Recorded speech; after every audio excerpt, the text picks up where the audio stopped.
Terry Peterson, former Vice President of Corporate and External Affairs at Rush University Medical Center.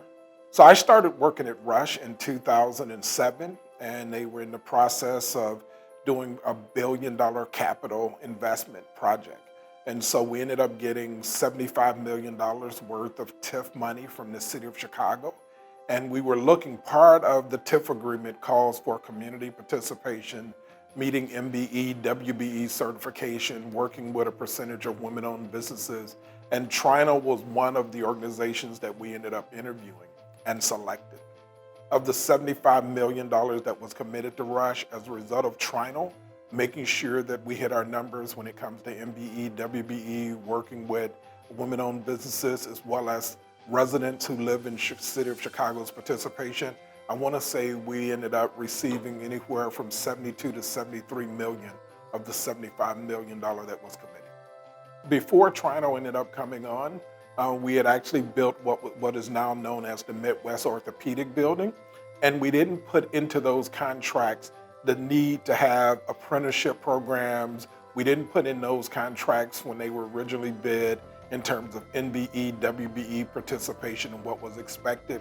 So after Trino ended up coming on board, we started to put those in contracts to build what turned out to be like about a $400 million inpatient facility. And it was because of Trino that we ended up doing that, embedding that into the contracts before they were bidded. One thing I love about working with Trino, not only did they have great relationships with with contractors of color, Black, Hispanic, but they also had community contractors that they were working with. They had community organizations that they were working with. So I would say from a technology standpoint, it was originally their database, but then after that, it was their ability to track participation in the project. Working with the staff was great. Trino staff on the ground, very knowledgeable, attended all of the meetings, provided us with great feedback in terms of what the community needed, what the community was saying, and what the community expectations were as it relates to the project. A lot of the residents and companies who worked on that original project in 2008, some of those individuals are working on a project today.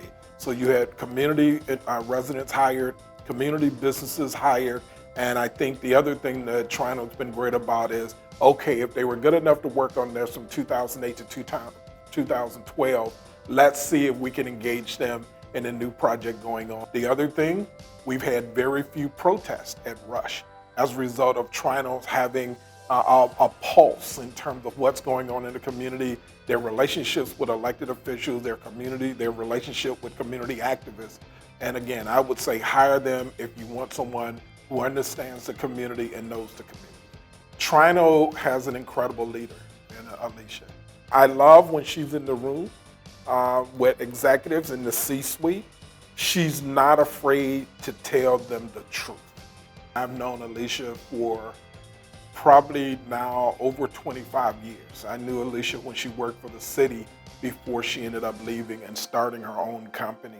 And I think her spirit, her work ethic, it cascades down throughout her organization. And I think that has been one of the reasons that Trino has been so successful, in that it has had an incredible leader in Alicia Garcia.